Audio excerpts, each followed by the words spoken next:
Hello, everybody. I want to run a turn, and we're going to do September 1939 for Germany. Just want to show you how the game works, and we're gonna be invading Poland on Germany's first turn. I have a tentative setup here, ready to go, and so we're going to run through all the steps for month one for Germany. So I have this set up in a virtual tabletop called Roll20, and I have all the units here. So so Germany is set up right now from three sides to invade Poland. So we have, in terms of the forces here, they've got these fighters stationed at an air base here. They've got a general, and I think that's either Guderian or Kleist. And they've got a mechanized and an armor unit here, and they also have one poised in Germany, um, and they've got some infantry. And in East Prussia, they've got some units up here. They've got some aircraft. So Germany has really, they're going to just crush Poland. They should be able to do it in a month if they do it correctly. Germany has a couple bombers in Berlin. They've got these fighter bombers, and then they've got two fighters. Poland has 11 infantry and a one fighter bomber that they can use. Germany needs to acquire all of the victory cities, which includes Danzig, Poznan, Krakow, and Warsaw. Now, they do have another resource hex here on in the west or the eastern part of Poland that has been agreed with the Soviet Union. You can see the gray line here that shows you where the peace treaty has been established, and so Soviet Union will get everything that's up here. Now, Germany could, of course, decide to take all of Poland, but then they got to face a hostile Russia at any time. So Russia cannot attack until 1942, and if they follow this or agree to keep with this treaty line. And so let's see here. What else have we got? On the western front, Germany has positioned infantry along the French border. They don't need to position anything up here in um, Belgium because they're not going to attack Germany. And the German fleet is stationed in Kiel in port, um, and out in the start of the game.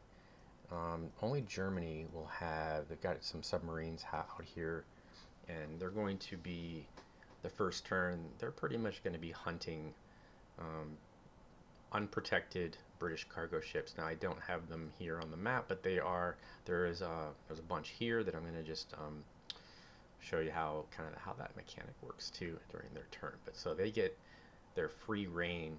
By the way, these little skulls here in these sea zones, those are automatic interception for German subs.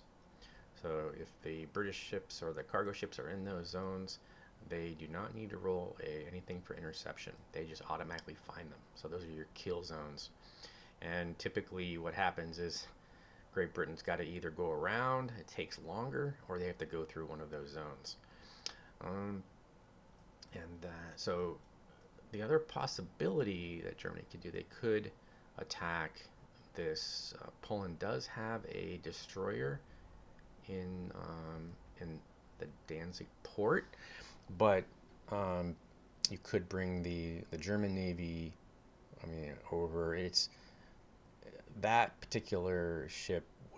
Once Poland is conquered, then we would roll a die to see what happens to that vessel. And so really, there's no point for it's in the port of Danzig. They're not going to do any kind of amphibious assault. There's no beach there, and there's just really no need to do that. All right, so Germany, let's see. I think what we're going to do is I'm going to cheat here a little bit and put these because we've got to capture Danzig too. So Germany needs to capture Ponzan. So we're going to reposition the infantry and the artillery, and I think we're gonna put this general with, and I want to position this infantry. Now this is during the setup, so you wouldn't do this on your turn, but because you're going to start with combat movement. But yeah, so you want to avoid that river. So let's go ahead and just move these pieces over here, because that's going to give you a -1 when you're crossing this river here. And then we're going to set up our armor and mobile units to the south. Now they're going to be able to, once Poznan is cleared of this infantry, they're going to be able to blitz through. Let me get my pointer. They're going to be able to blitz through Poznan and head right to Warsaw, because they're within, and I'll show you how that's going to work. So they've got to capture, and if you don't capture Poland in a month, it's just going to slow you down. Germany needs to move quick. So that's going to be positioned. And then they got to take Krakow. So you've got this down here. Also you have all your aircraft too, so you got that support. So Germany's ready to go with Poland. So you should be in a month. All right. So let's look at the turn order here. All right, so this is the turn sequence, and of course Germany goes first.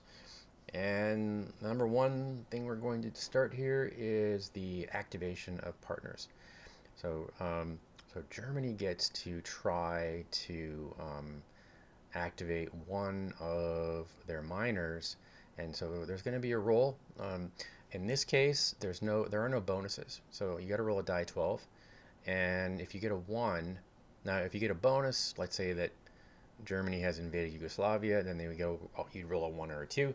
But in this case, so they're going to choose, the choice here is going to be Romania, because Romania has this bonus here, and it's the most powerful ally. So it's got an oil bonus, and then they get all of these resource hexes that Romania has. So they collect all that income. So I'm going to roll a die 12,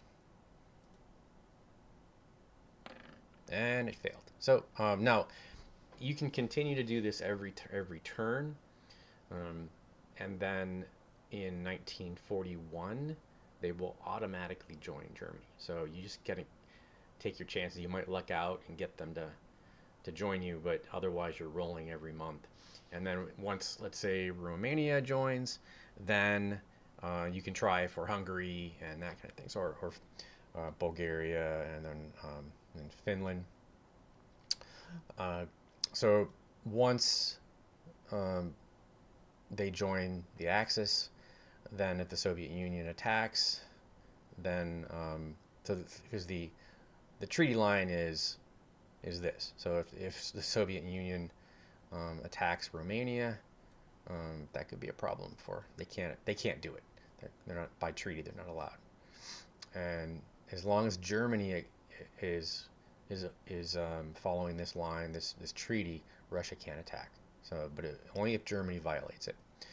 Anyway, so that is step 1. And then the next step is going to be the weather phase. So the weather is going to determine movement and whether or not if air units can fly. So if you're getting into a severe weather zone, then you might have issues. So in Poland, you can see that this is the line for severe weather. So there can be an issue. So if you get into October, you potentially can get into some weather. So this kind of goes around and all the way. So anything that's in this area is considered to be in the severe weather zone. So that means all of the Atlantic Ocean, I think, is pretty much in that. Now, so if you go up to the tracker, so we're starting in September, and automatically the weather is going to be fair across the board for the entire map. So there's no effects. Basically, is what will happen now in October, and you go into the rainy season. So So in the severe zone, it's going to be muddy.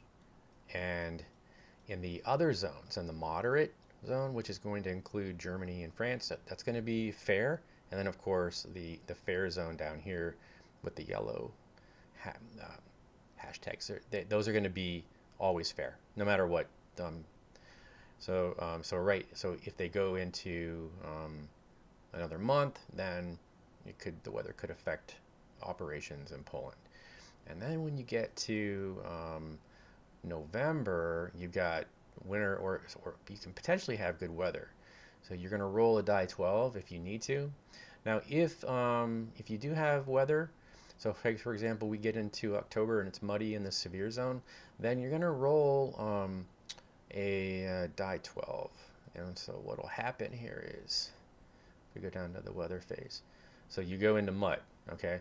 So area units may be grounded if a player rolls, and I need to fix that typo because it's actually a die 12. So if you roll a 1 through 8, there's no effect. And then 9 through 12, then the units are going to be grounded, which means they cannot fly in, whether you're in the zone, you cannot fly into it. So even if your units start out in a zone, in a moderate zone, which is weather fine, if you can't even go into, so you can't fly into that either. So all air travel is grounded, which can be very challenging, especially for Germany, because they really rely on their air power to focus their attacks with. So that gets to be an issue when they attack the Soviet Union, and it gets, and then they have an issue of finding air bases. They have to build air bases, or it's just difficult. Okay, so the weather is good. So we move on from that. So all your units are going. Okay, next phase, we go into this Lend-Lease here. All right, so and then we purchase units. So I'm gonna just, let's see. So they start out with 34. That's their starting income. Now they also will get, Germany will get potentially up to 12 IPCs a month, and they do that because they're going to get shipments from Sweden, and Norway. So they're only going to get, until Norway is conquered, they can only receive the 6 from Lea, which will be transported down during the non-combat phase. And so that's going to move down here, and then Germany will collect that 6. Now, when Norway is conquered, then those ships can come down from Narvik, because the actual iron ore production site is here in Sweden. And so what they did during the war is they kind of moved all that stuff by rail to these ports, and then they tried to ship it down.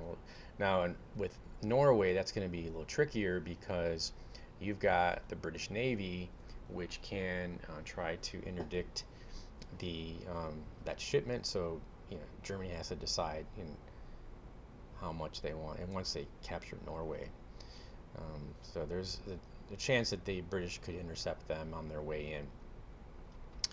All right, so we're going to do a quick purchase phase here. So 34 is their starting income.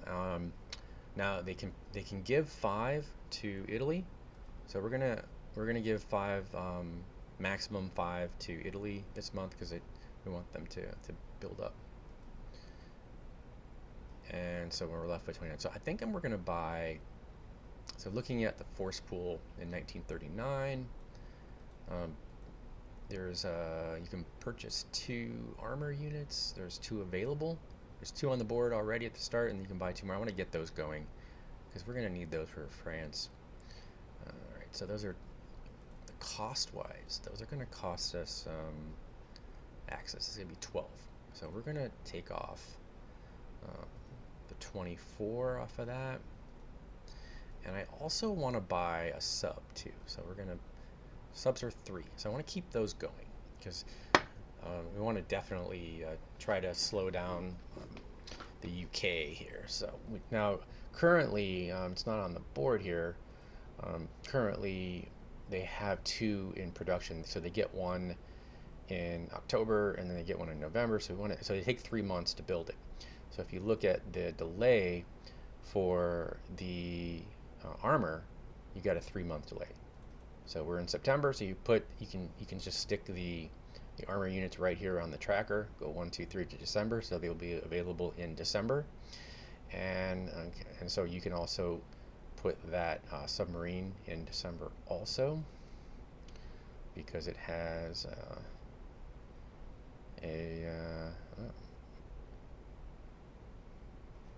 oh, that's the wrong chart. Yeah, so production cost. So submarines, they have a 3 month delay. So you can put everything here, the two armor units and the submarine here in December, and then when that rolls around during the place units phase, they can go in Germany at a factory. And of course, the sub will have to go either in Hamburg, Kiel, or Stettin. They have to go there. When France is conquered, then they can start deploying those in French ports. All right, so that's the purchase phase. Pretty easy. And then, like I said, these cargo ships will show up here. They'll be in the port, and then during the non-combat phase, then they'll be moved at that point. So they are technically built. They are free. So you get 6 there. Even though you've got, they can only do 6 at a time.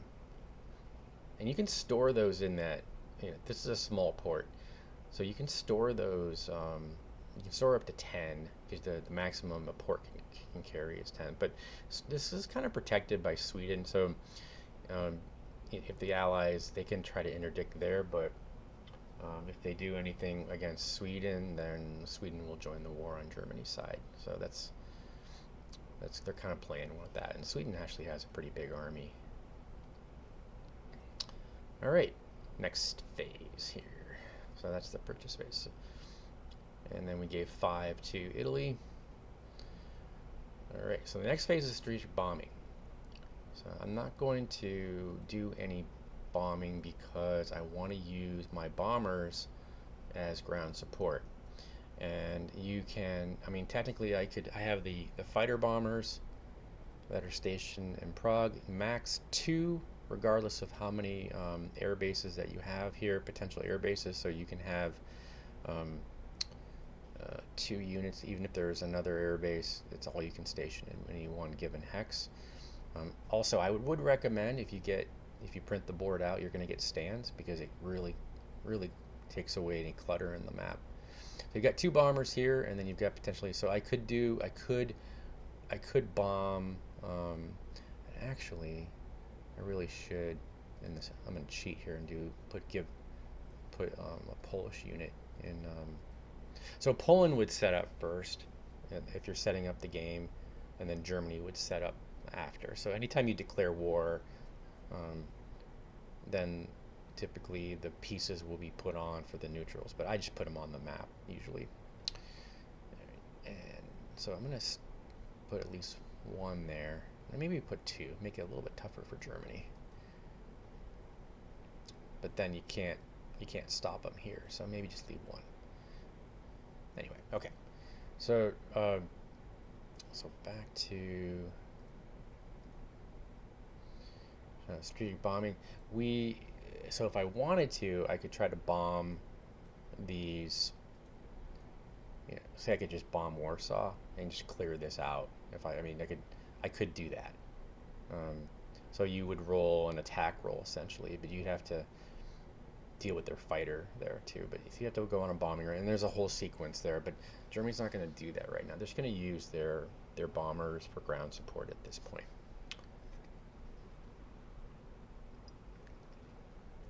So you can choose if you want to use your fighter bombers as fighters or bombers. And if you look at the force pool, the strength level, so you have a bomber strength, which is the 3, and then the 5 is the fighter. Fighter and then bomber. So it's fighter would be their ability versus just strictly a fighter at 4-6. So they're a little bit more limited. They do have a range of 6, and then bombers have a longer range of 12. So you do have that limit. So in terms of the ranges go, so let's say these fighter bombers here, they got one, two, three, 4, 5, 6. So they could reach Warsaw. So everything can reach. You do have one in Konigsberg also. You can reach down here. So plenty of range on these, and of course the bombers can go quite far. And so how it works is on your turn you can go, for the fighters and the fighter bomber, you can go 6 out, and then you come, and then at the end of your turn, you go 6 back. So, but you can't go maximum out more than 6. So it can't, because you have really a range of 12, but really you can't fly. Now you could potentially land back on another base. So let's say that Germany wanted to land these bombers in Berlin, maybe in Frankfurt.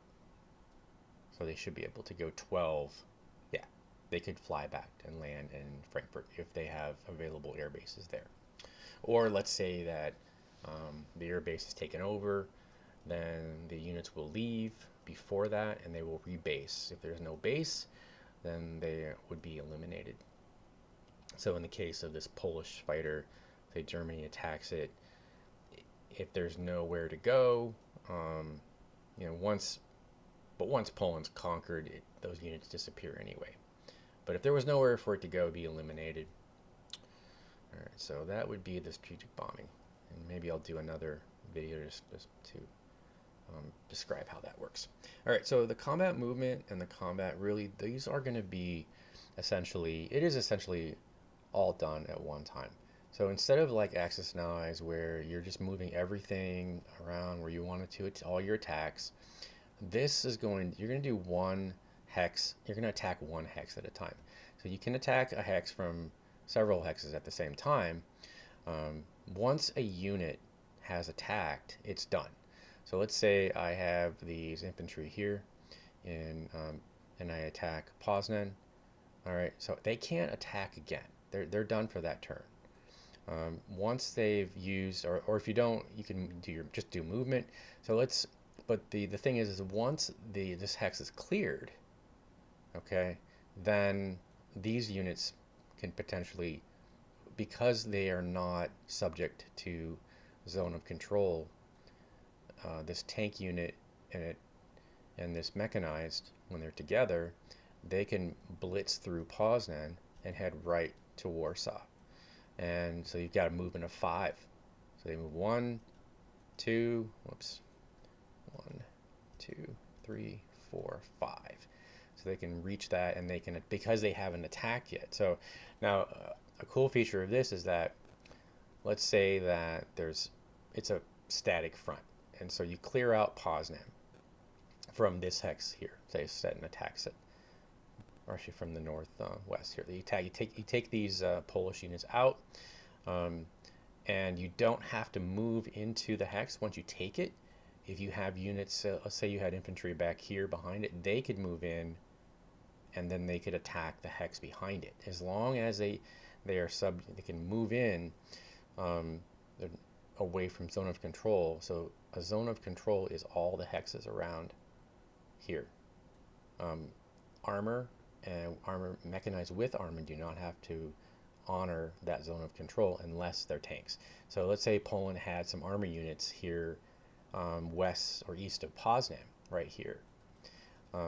Then these German units, this German tank here, would have to stop and honor that zone of control, even though but against infantry, they do not. So they can just kind of blitz right through. But if there's a tank here, then even if it's a weak tank, they have to stop. So it really kind of slows them down. So that's the plan with that. But you're gonna do one hex at a time. Now, how aircraft work is with this is that, so let's say that I want to bring in these infantry here, and I want to bring in, let's say, a fighter bomber to assist. So they can fly into that hex.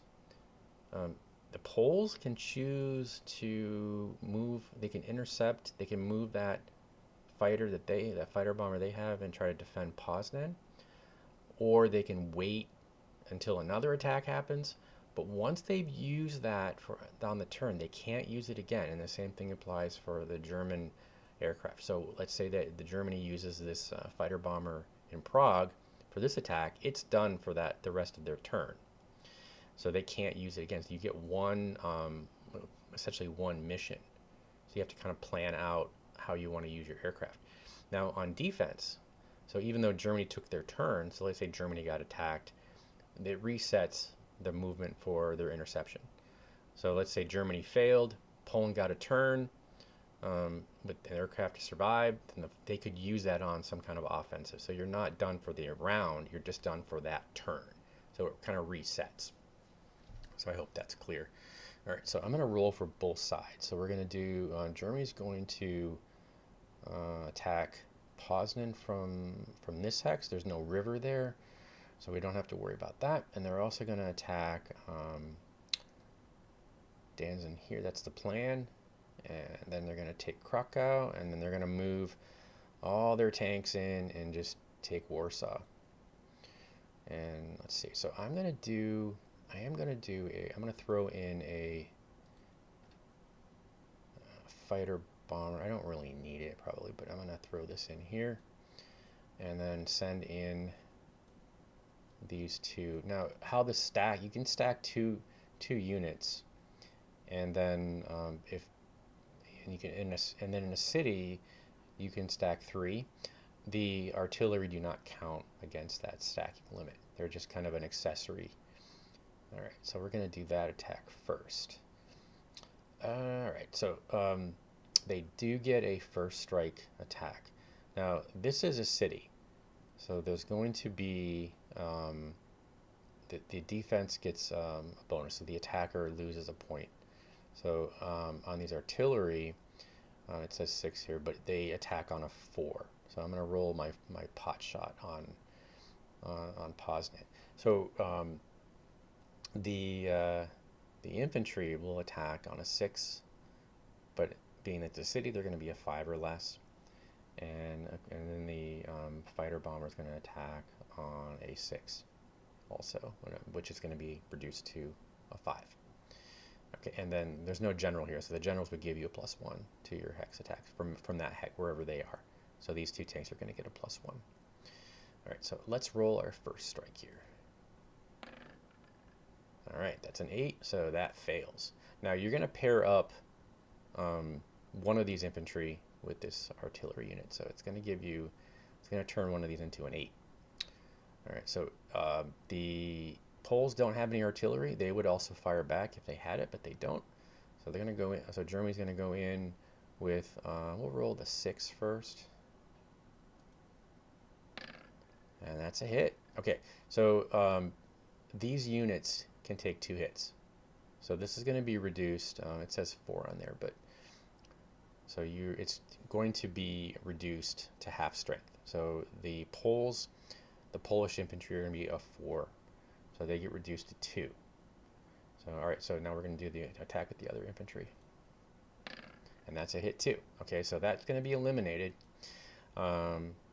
They do get a defensive roll on that. And they didn't throw in the fighter just yet. So Poland will get that. And that's, so they're going to get the defensive roll at full strength. So it'd be a 4. So I got a 3. So Germany will reduce, take this one down to 3 for now. And so if you're playing obviously on a board, there are damage markers that you can put next to it, or I have little red chips that you can stack underneath a piece, because now this particular infantry unit is half strength, so it's going to attack on a 3 now, but its turn is done for this month. All right, so this particular Polish unit has been eliminated. I'm just going to take it, just move it over here. So it's cleared out. Didn't even need the fighter. So now this fighter is considered to be committed. It's done. So we can just leave it here. There are markers that you can, or you just remember. I can never remember these, I forget. But anyway, so we're going to move it back to Prague. And then we'll just kind of remember that it was used. But you can put a committed marker on it if you can't remember. So you've got one more available here. So now Um, these units can move in here. That's fine if they want to, or they could stay in the hex that they are in. They don't have to actually take over the hex, and then other units behind it could move in. If they don't take the hex, then it's going to be considered to be like Poland still has it.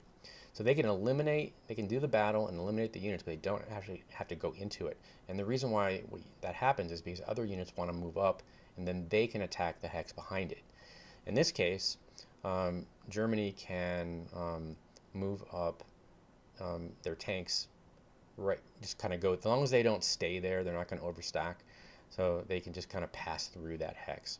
But technically, Germany could have just let it play, but they need to capture it. All right, so we're gonna wait on the tanks here. We're gonna do the Danzig move, and I think we're gonna do 1, 2, 3, 4, 5, 6. All right, so we're gonna send another fighter bomber up here, and then the 2 infantry.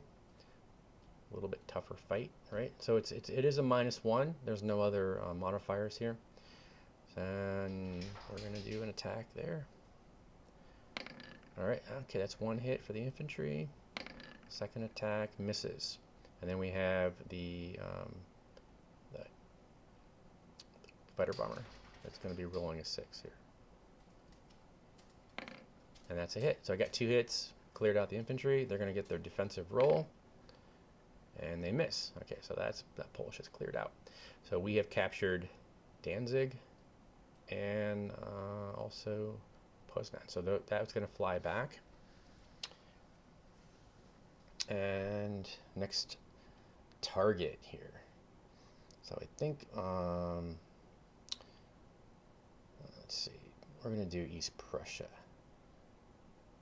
We don't have to destroy every single unit. Just have to capture the city. So I think what we're going to do is just, we're going to take this one here, and we're just going to use the 2 infantry and the artillery. No, we don't need any air support. And then we'll have the other one kind of go through that hex. Okay, so let's do so from this hex here, they're going to get the first strike, 4 or less, and that's a miss. And then we got the paired up infantry. It's going to do an 8 because there's no modifiers here, so that's a miss too. And then the other one and that's a miss too. Okay, so they miss. So let's see what Poland can do. They got a 4. Okay, so they fail. Now Poland can they can do a retreat, and if they survive, so at the end of the round they're able to actually back up. So they're gonna retreat if they can.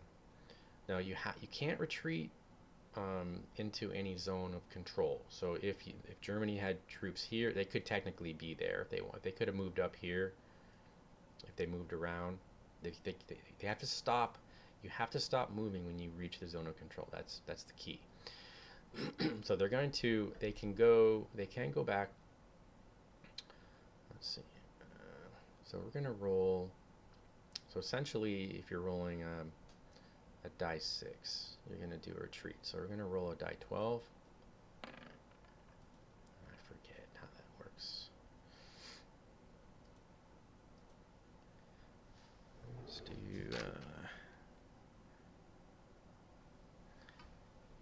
So I think it's 1 through 4 is all units, half units, or no units. So I think I rolled low. So I can, what did I roll here? A 3. So I can move out, I can retreat. So I think what they're going to do is move back here, and that battle will be over. All right, so we're going to do the south near Krakow, and Germany's going to use, they're going to send in a fighter, and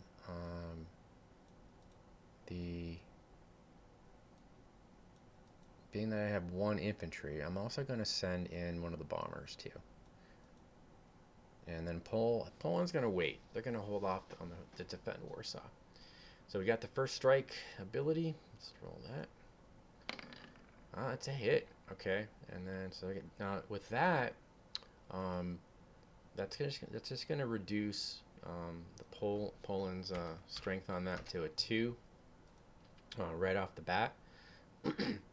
And that's a free hit. So we're going to do the, let's see, the infantry at an 8. It's a city. So we're going to -1. We need a 7. Okay, and that's a hit. I want to see if there's any other terrain there. No. All right, so that's going to eliminate that Polish unit. So that's going to roll a 2 on defense. Didn't even need anything. Brought all those planes in. Okay. All right, so we captured Krakow. And then I will fly back these to their bases. They are committed. So I've used pretty much everything but the bomber and then the Königsberg fighter. All right, so I've cleared that out. Now, Germany is going to 1, 2, 3.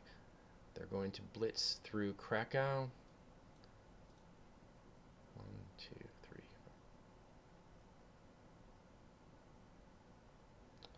And actually, they would have positioned these here instead because there's going to be a movement issue. So if they're moving into a mountain, then you're going to get a -2 on your movement. So they would actually start there. So they're going to 1, 2, 3, 4. They're going to start. They're going to blitz through. Again, if Poland had tanks here, they'd have to stop, and then General Kleist will go with them. Okay. And also, at the same time, these I'll just make it overpowering here. We're going to send in the tanks and the mechanized, and I mean, you could almost take over Denmark. I mean, if you could take over, you could probably do more than just take Poland. They've got enough forces to, or you could set up Poland a little bit. Maybe there's a better way to set it up. It just is too much ground to cover. Or maybe just put 2 in each city, make it a little bit tougher, so the losses are bigger. So you have to figure out how you want to set it up. All right, and then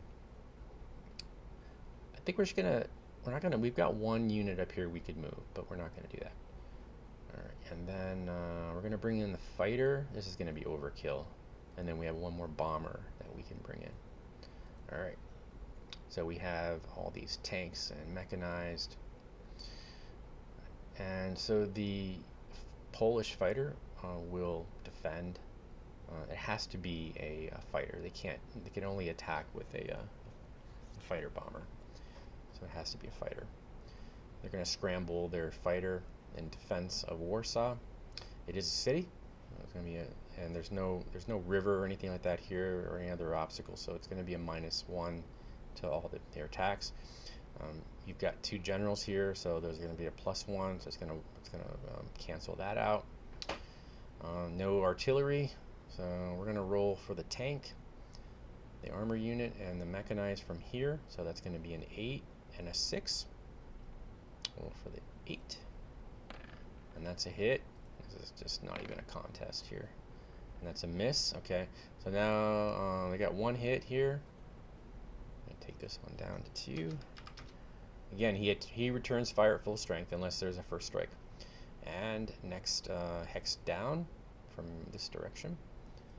We're going to do that's a miss with the tank, and then the mechanized. Okay. That's a hit. And then we've got the bomber, because we still have this. So if this particular fighter scores a hit, it's going to be on the planes if there's planes there. If there's no planes, then they will attack the ground units, but the air units will attack air units. So let's do the bomber here.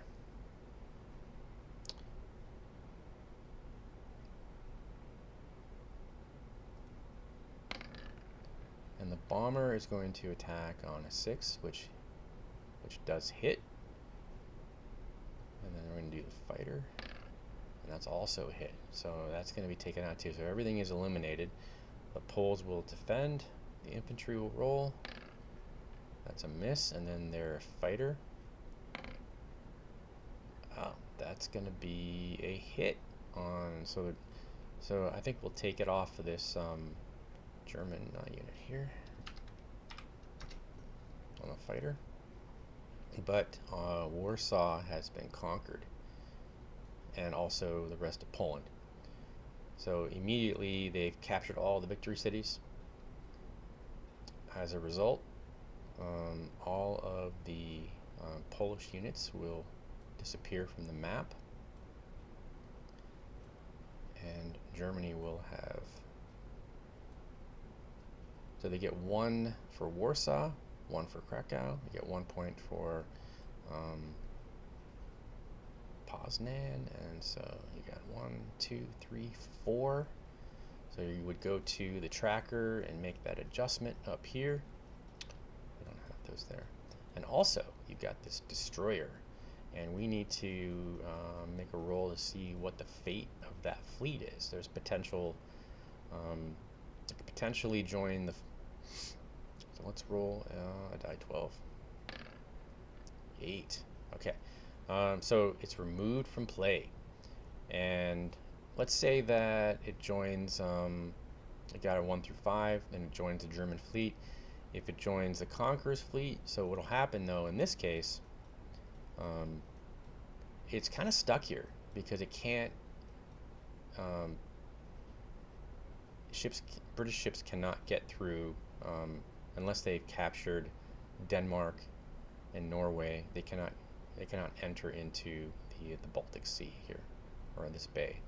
So they are going to be eliminated. All right, so that completes the conquest of Poland. Let's do, we're going to return these air base, these units here. We might want to just go 1, 2, 3, 4. We'll go back here, and then we'll take the bomber up here. We might need that for maybe attacking Denmark, I don't know. All right, and we're going to move in these units. Now we can only stack 3 units in there, but we got to at least put something in there. And then we'll put those 2 in there. So Guderian will move into to Warsaw. All right. So I think that's done with that. So that would be, not going to do anything here anywhere else. That's pretty much. But I think they have enough forces they could probably take Denmark, or even do an amphibious assault against Norway. I mean, it seems like they have enough. I mean, unless you don't do it right or you roll really poorly. I mean, Poland doesn't really have much of a chance. All right, so let's take a look at where we are. So we finished up with combat, non-combat. All right, so any unit that hasn't moved is allowed to move.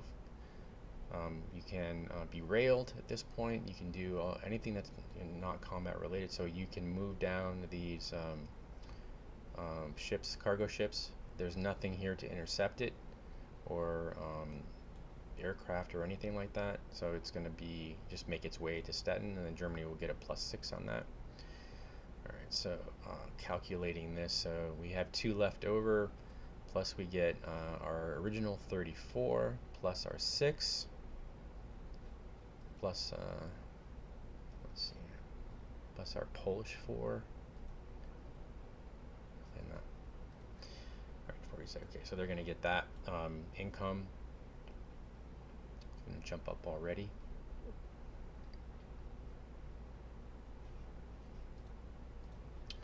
All right.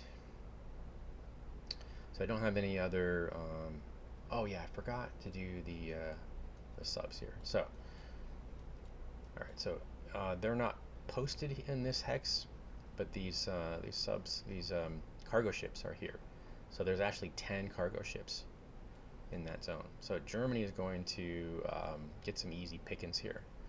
So they're going to move their, okay, so on their turn, this is a combat move, they're going to move their subs in, and these are going to attack on a 4 or less.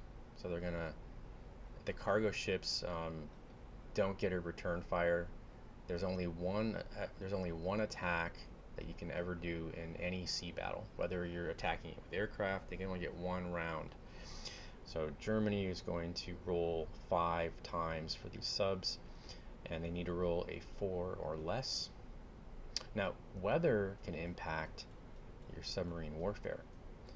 So when in the winter months, they're going to get a bonus to, let's see here, I thought I had it on this map. Combat mods, maybe not.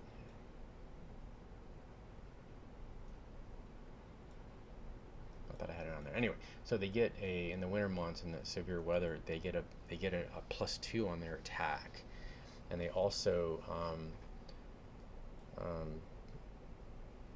get a bonus on their interception if they need to do that. So we'll have to get into that later, but I'm just gonna do. They're gonna attack these undefended cargo ships. If the UK had escorts, they could potentially fire back. Subs cannot be intercepted while they're moving, but when they attack that fleet, then there can be return fire from any naval units, British naval units that are there. Everything is 2 hit. When you take damage, you reduce your speed by half also. So you normally can move 4 sea zones. You can only move 2 if you take damage. So they moved 1. All right. So we're going to do our attacks. And we got 2 hits. So 2 of those cargo ships carrying $1 essentially will be lost. They'll be sunk. And now, on the non-combat phase, if these ships have remaining movement left, they can move to other sea zones. They can disperse. So they can either spread out or go back or wherever they want to go. They can stay together. It's up to you, but they can move. They can go to 3. They have 3 more points. Now, if you're having a hard time tracking there, I think I did include some markers. So if you can't remember how many movement points are left. So with ships, you can move them, and then in the non-combat phase, if they have any remaining movement, they can be moved. So Germany's going to move these. Let's go down here because, just for the heck of it, we'll move down here because let's see, 1, 2, 3. Let's move here because there are ships coming down from South Africa, cargo ships. So it's on the naval interception marker here. So in the wintertime they get a +2 on their rolls. All right, so they're going to disperse. So it's key to that movement where you still get all your movement even if you've attacked. And the thing about naval combat, and I can have another video I'm going to do that to show you how that works, but is that you can fight multiple times. So if you're like, say Great Britain has ships in a sea zone and ships go through, they can try to intercept, even have combat, and as long as more ships come through, they can keep going and keep trying to intercept and then keep doing combat. And so you can have multiple, but you only get 1 round. So for example, let's say Italy's trying to move troops into North Africa, and the British are stationed here in the Libyan Sea. And so if they want to get to these ports, Benghazi, they're going to want to get through that. So they only have to put up with 1 round of combat, but it's more of an attrition than it is just blasting your navy out. So once they finish the combat and they still have movement left, they can get into Benghazi. Once they get into this port, they're safe in that port against other ships. But if you leave the port, then your interception, you get a bonus. They get a search bonus of 2, so because it's obvious they're coming from the port. So it makes it difficult to move things back and forth, and the British Navy is stronger if they have enough ships in the Mediterranean. Anyway, so that's going to conclude that first turn. So this is non-combat, nothing else to do. So when those cargo ships, so they get 2 fewer cargo ships that land in Great Britain, they're not going to be able to count that with their income. All right, let's go back to the rules here just to see where we are. Okay, supply checks. So that's going to be, if your units are surrounded, If you can't trace a, a hex um, line back to your home country or to a supply source, then you are out of supply. So let's say that Poland survived and they had a unit that was here and it was surrounded by German units. So they have a -4 to their attack and defense. They still get a 1, even though they're at 4. They always get to roll a 1. There's always a chance. And there's other opportunities. So, but they don't get depleted. They just they just get really weak. And so you don't want to get surrounded. But all right, so you can talk about supply a little bit more detail. All right, so we're going to place new units and then we're going to collect our income. So what we have on the tracker, it's not on here, but we have 1 sub that we get, and we've built our other stuff. We don't get those until December. So the sub can be placed, we'll put that, how many ships? So Kiel is a major port, so we can put 20 ships there. So we have plenty of room. Also, I think there is a sub here that we have in Kiel. No, there's not. Thought there was a sub here. Okay, so you can put the sub here in Kiel, and then you can go through this canal. You don't have to go around on your turn. This does go through here, and then you can kind of, and as the sub is moving, it can't be intercepted by, if there's British ships, until it attacks. So let's say that there's cargo ships here for some reason. They could, or the Navy, they could attack that Navy, but if they're moving through, they cannot be attacked. So but they can be found if they're sitting. So on Great Britain's turn, if those subs are sitting here in this sea zone, Great Britain can do a search and try to find them, and we'll talk about that later. Okay, I think that is going to conclude Germany's first turn, and then you just go to the next country and just keep going. I mean, obviously there's going to be, as things progress and there's more going on, there's going to be a lot more to do.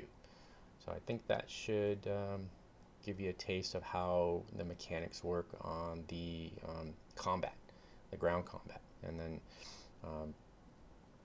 and that will conclude the video for today.